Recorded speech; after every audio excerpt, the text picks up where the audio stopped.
Hello everyone. Welcome to Tiny Cakes to Tiny Giggles. Okay doctor Shruti. ನಾವ್ ಇವತ್ತೇನ್ ಮಾತಾಡೋಣ? ಇವತ್ತು we'll discuss why mothers are so anxious these days. That means ಇತ್ತೀಚೆಗೆ ಅಮ್ಮಂದಿರು ಯಾಕೆ ಇಷ್ಟೊಂದು ತಲೆ ಕೆಡಿಸ್ಕೊತಿದ್ದಾರೆ ಅಂತ. ಅಲ್ವಾ, ನಂಗಂತೂ ಅನ್ಸುತ್ತೆ ನಮ್ಮ ಅಜ್ಜಿದಿರೆಲ್ಲ ಅದ್ ಹೆಂಗೆ 5 ರಿಂದ 6 ಮಕ್ಳು ಸಾಕಿದ್ರು ಅಂತ. ನಮ್ಗಿಲ್ ಒಂದಕ್ಕೆ ಸಾಕಾಗೋಗಿದೆ. I know.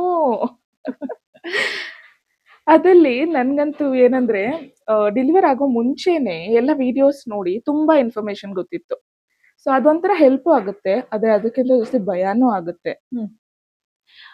ಏನಾಗ್ತಿದೆ ಅಂದ್ರೆ ಮೊದ್ಲೆಲ್ಲ ಬರೀ ಡಾಕ್ಟರ್ಸ್ ಮಾತ್ರ ಗೊತ್ತಿದ್ದ ವಿಷಯಗಳು ಈಗ ಎಲ್ರಿಗೂ ಗೊತ್ತಿದೆ. ಅಂಡ್ ಒಂದು ಡಾಕ್ಟರ್ದ್ ಮಾತ್ರ ಕೇಳ್ತಿಲ್ಲ ಈಗ. ಮೊದ್ಲೆಲ್ಲ ಬರೀ ಯಾವ್ದೋ ಒಂದ್ ಡಾಕ್ಟರ್ ಇರೋರು, ಅವ್ರ ಮಾತು ಕೇಳ್ತಿದ್ವಿ. ಈಗ ಎಲ್ಲಾ ಒಂದು 1000 ಡಾಕ್ಟರ್ ಇದ್ರೆ ಎಲ್ರು ಇನ್ಸ್ಟಾಲ್ ಇದ್ದಾರೆ, ಎಲ್ರದ್ದು ಮಾತು ಎಲ್ರಿಗೂ ಗೊತ್ತಾಗುತ್ತೆ. ಎಲ್ರ ಪಾಯಿಂಟ್ ಆಫ್ ವ್ಯೂ ಬೇರೆ ಇರುತ್ತೆ, ಸ್ಕೂಲ್ ಆಫ್ ಥಾಟ್ ಬೇರೆ ಇರುತ್ತೆ. ಅದನ್ನಾನು ಕನ್ಸಿಡರ್ ಮಾಡ್ಬೇಕಾಗತ್ತೆ. So that's what happening I think. Okay, ಅದಲ್ಲಿ ವಾಟ್ಸಪ್ ಯೂನಿವರ್ಸಿಟೀಸ್ ಬೇರೆ. ಬೆಳಗ್ಗೆ ಎದ್ದಿದ ತಕ್ಷಣ ಅಂಕಲ್ ಆಂಟೀಸ್ ಅದೇ ಅಲ್ವಾ ಮಾಡ್ತಾ ಇರೋದು. ಎಲ್ಲ ಇರೋಬರೋ ಎಲ್ಲ ವಿಡಿಯೋ ಫಾರ್ವರ್ಡ್ ಮಾಡೋದು. ಅದು ಸಾಲದು ಅಂತ ಈಗ ನ್ಯೂಸ್ ಎಲ್ರಿಗೂ ಎಲ್ಲಾ ನ್ಯೂಸ್ ಗೊತ್ತಾಗ್ತಿದೆ. ಯಾವ ಮಗುಗೆ ಎಲ್ಲಿ ಯಾವ ತರ ಏನಾಯ್ತು ಅಂತ. ಎಲ್ಲೋ ಯಾವ್ದೋ ಮಗುಗೇನೋ ಆದ್ರೂ ಎಲ್ರಿಗೂ ಗೊತ್ತಾಗುತ್ತೆ ಅದು. ಅದು ನನ್ಗೆ ತುಂಬಾ ಸ್ಟ್ರೆಸ್ ಕೂಡ ಕೊಡುತ್ತೆ.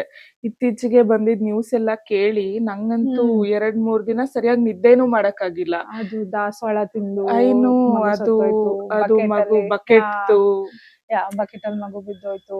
ಅದೆಲ್ಲ ಕೇಳಿಸ್ಕೊಂಡ್ರೆ it becomes like too much ಅಲ್ವಾ. Too much information at one time ಅಂದ್ರೆ ತಲೆ ಬಿಸಿ ಆಗೇ ಆಗುತ್ತೆ.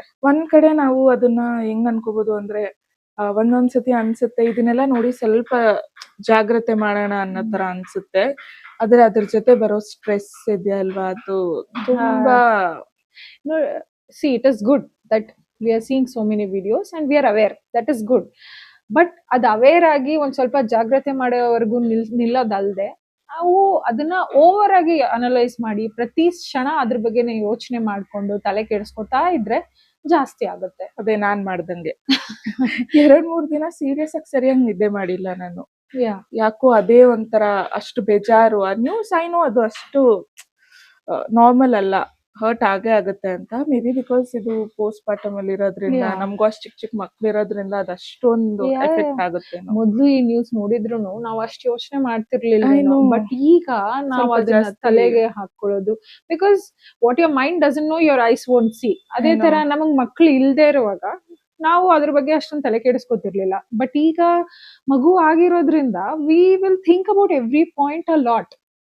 ಆ ಪಾಯಿಂಟ್ ನಾವು ಫೋಕಸ್ ಮಾಡಿ ಎಲ್ರು ಶೇರ್ ಮಾಡ್ಕೊಂಡು ಎಲ್ರು ಅದ್ರ ಬಗ್ಗೆ ಮಾತಾಡ್ತೀವಿ. ಅದ್ರಲ್ಲಿ ನನಗೆ ಕಾಲ್ ಮಾಡೋರು ಸ್ವಲ್ಪ ಅದೇ ಮಾಡ್ತಾ ಇದ್ರು. ಅದಂತೂ ಇದೆ. ನಂಗೆ ಕಾಲ್ ಮಾಡೋರು ಏನ್ ಮಾಡ್ತಾರೆ ಅಂದ್ರೆ, ಈ ಮಗುಗ್ ಹಿಂಗಾಯ್ತು ನೋಡ್ದಾ, ನೀರ್ ಇಟ್ಬೇಡ ಅಲ್ಲಿ ವಾಶ್ರೂಮ್ ಅಲ್ಲಿ, ಆತರ.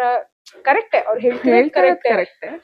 ಬಟ್ ನಮ್ ತಲೆ ಗೊತ್ತಲ್ವಾ, ಮದರ್ಸ್ ಹಾರ್ಮೋನ್ಸ್ ಅಷ್ಟು ಜಾಸ್ತಿ ಇರುತ್ತೆ. ಅದ್ರ ಜೊತೆಲಿ ಮದರ್ ಬ್ರೈನ್ ಅಂತೂ ನಿಲ್ಲದೇ ಇಲ್ಲ.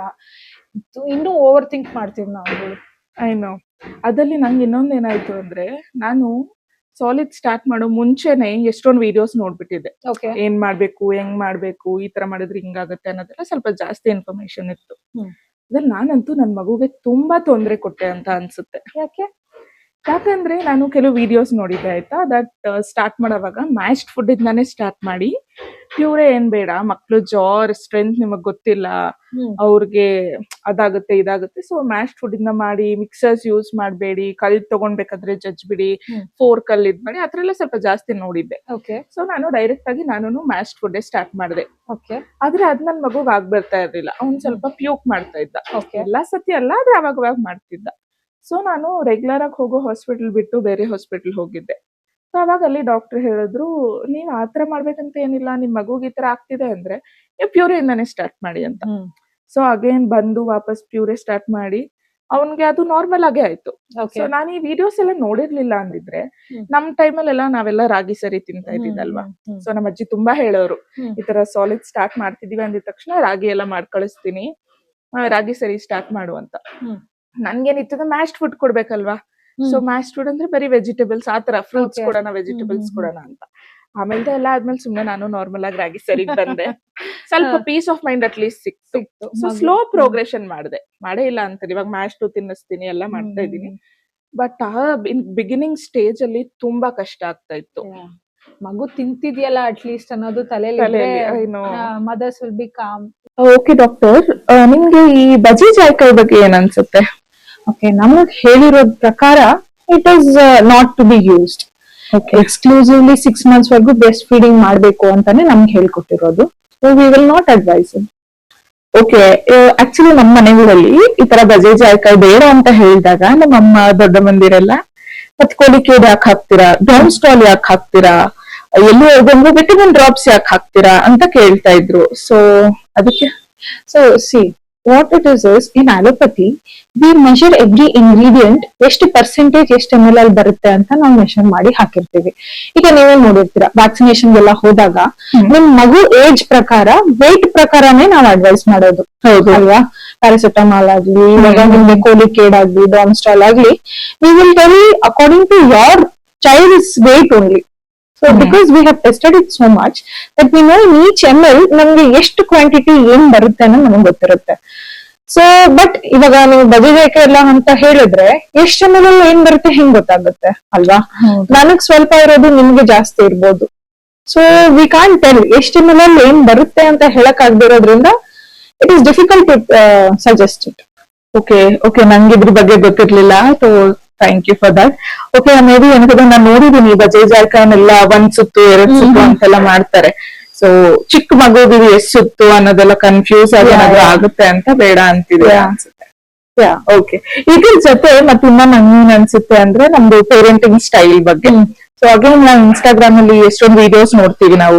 ಸೊ ನಾನು ಅದೇ ತರ ತುಂಬಾ ವಿಡಿಯೋಸ್ ನೋಡಿ ಅದ್ರಲ್ಲಿ ಯಾವ್ದೋ ಒಂದು ವಿಡಿಯೋ ನೋಡಿದ್ದೆ. ಬಟ್ ಅವ್ರ ಪಾಪು ಬೆಳಿಗ್ಗೆ 6 ಗಂಟೆಗೆ ಎದ್ದೇಳುತ್ತೆ, ಎದ್ದ ತಕ್ಷಣ ಅದೇನೋ ಕುಡಿಯುತ್ತೆ, ಆಟ ಆಡುತ್ತೆ, ಮಲ್ಕೊಳ್ಳುತ್ತೆ, 4 meals ಮಾಡ್ತಾ ಇದಾರೆ, 3 meals ಮಾಡ್ತಾ ಇದಾರೆ ಅಂತ. ಸೊ ನಾನು ಅದೇನ್ ಮತ್ತೆ ಅದನ್ನು ನೋಡಿ ತುಂಬಾ ಟೆನ್ಷನ್ ಮಾಡ್ಕೊಂಡ್ಬಿಟ್ಟಿದ್ದೆ. ಸೊ ನಾನ್ 4 meals ಮಾಡ್ತಾ ಇಲ್ಲ, ನಾನ್ ಫಿಂಗರ್ ಫುಡ್ ಕೊಡ್ತಾ ಇಲ್ಲ, ನಾನ್ ಆತರ ಮಾಡ್ತಿಲ್ಲ, ನಾನ್ ಹಿಂಗ್ ಮಾಡಿದ್ರೆ ಆತರ ಆಗುತ್ತಾ ಹಂಗ ಹಿಂಗ ಅಂತ ತುಂಬಾ ಟೆನ್ಷನ್ ಮಾಡ್ಕೊಂಡ್ಬಿಟ್ಟು ಇವಾಗೆಲ್ಲ ಸೆಟ್ಲ್ ಆಗಿದೆ. ಬಿಕಾಸ್ ನನ್ಗೆ ಸ್ವಲ್ಪ ರಿಯಲೈಸ್ ಆಯ್ತು ನಾನು ಓವರ್ ಎಕ್ಸ್ಪೋಷರ್ ಸಿಕ್ಕಿ ಸ್ವಲ್ಪ ಜಾಸ್ತಿ ಟೆನ್ಷನ್ ಮಾಡ್ಕೋತಿದೀನಿ ಅಂತ. ಸೊ ಇವಾಗ ನಾರ್ಮಲ್ ಆಗಿದೆ. ಆದ್ರೆ ಆ ಟೈಮ್ ಅಲ್ಲಿ ತುಂಬಾ ನೋಡಿ ಜಾಸ್ತಿ ಹೈ ಎಕ್ಸ್ಪೆಕ್ಟೇಷನ್ಸ್. ಹೈ ಚೇರ್ ತಗೊಂಡಿದೀನಿ, ಸೊ ನೀನ್ ಹೈ ಚೇರ್ ಅಲ್ಲೇ ಕುತ್ಕೊಂಡ್ ತಿನ್ಬೇಕು. ನಾನ್ ನ್ಯೂಟ್ರಿಷಿಯಸ್ ಫುಡ್ ಮಾಡಿದೀನಿ, ಸೊ ನೀನ್ ತಿನ್ಲೇಬೇಕು. ನಿಂಗ್ ಹೊಟ್ಟೆ ಹಸಿತಿದ್ಯಾ ಇಲ್ವಾ ಅನ್ನೋದ್ ನೋಡ್ದೆ. 2 times ತಿನ್ನು, 3 times ತಿನ್ನು. ಓಕೆ, ಸ್ವಲ್ಪ ದೊಡ್ಡವನಾದ, ಬೌಲ್ ಸೈಜ್ ಜಾಸ್ತಿ ಮಾಡೋಣ, 1 ಸ್ಪೂನೇ ಸಾಕು ಅಂತೆಲ್ಲ ವಿಡಿಯೋಸ್ ನೋಡಿರ್ತೀವಿ ಒಂದೊಂದ್ಸತಿ. ನೀವು ಇಷ್ಟೊಂದು ಆಕ್ಟಿವಿಟಿ ಮಾಡ್ತಾರೆ, ಇನ್ನೊಂದ್ ಸ್ವಲ್ಪ ಜಾಸ್ತಿ ತಿನ್ಲಿ. ನನ್ಗೆ ಇನ್ನ ಏನು ಅಂದ್ರೆ 6th month ಅಲ್ಲಿ ನಾನ್ ತಗೊಂಡಿದ್ದ ಬೌಲ್ ಚಿಕ್ಕದಿತ್ತು.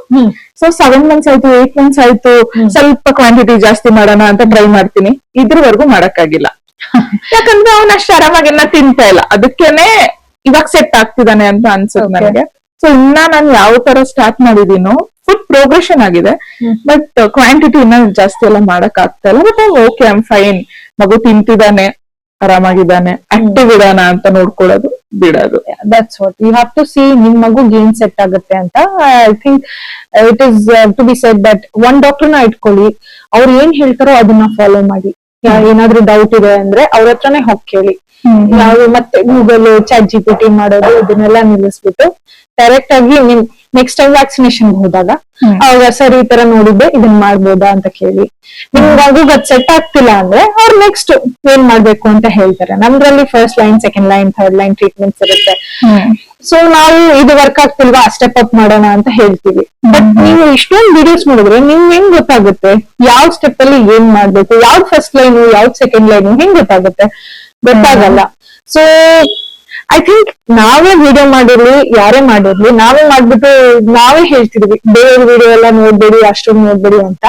ಏನೇ ಮಾಡಿದ್ರು, ಯಾರ್ದೇ ವಿಡಿಯೋ ಇದ್ರು ನೋಡಿ ಸೇವ್ ಮಾಡ್ಕೊಳ್ಳಿ, ಅದ್ರ ಬಗ್ಗೆ ಯೋಚನೆ ಮಾಡಿ. then go and talk to your pediatrician about it. ಏನ್ ಹೇಳ್ತಾರೆ ಅದನ್ನ ಕೇಳಿಸ್ಕೊಳ್ಳಿ. ಸುಮ್ಮನೆ ಎಲ್ಲಾ ಇನ್ಫಾರ್ಮೇಶನ್ ನಾನು ತಲೆಯಲ್ಲಿ ಇಟ್ಕೊಂಡ್ರೆ ತಲೆ ಬಿಸಿ ಆಗೇ ಆಗುತ್ತೆ. This is the age of over exposure. I know the brain will get damaged at this rate. So I think that is what we are trying to convey. ಹೌದು, ನಿಮ್ಮ ಮಕ್ಕಳಿಗೆ ಏನ್ ಮಾಡ್ಬೇಕು ಅನ್ಸುತ್ತೆ, ಹೆಂಗ್ ಮಾಡ್ಬೇಕು ಅನ್ಸುತ್ತೆ ಅಂತ ಮಾಡಿ ಮಗುನ ಚೆನ್ನಾಗಿ ನೋಡ್ಕೊಳ್ಳಿ. ನಿಮ್ ಪೀಸ್ ಆಫ್ ಮೈಂಡ್ ನ ಆರಾಮಾಗಿ ಇಟ್ಕೊಳ್ಳಿ. ಮಗುನ್ ಚೆನ್ನಾಗಿ ನೋಡ್ಕೊಳ್ಳೋದು ಅಷ್ಟೇ main. Yeah, okay guys, thank you so much. Thank you. I hope ನಿಮ್ಗೆ ವಿಡಿಯೋ ಇಷ್ಟ ಆಗಿದೆ ಅಂತ. ವಿಡಿಯೋ ಇಷ್ಟ ಆಗಿದ್ರೆ ಲೈಕ್, ಕಮೆಂಟ್ ಅಂಡ್ ಶೇರ್.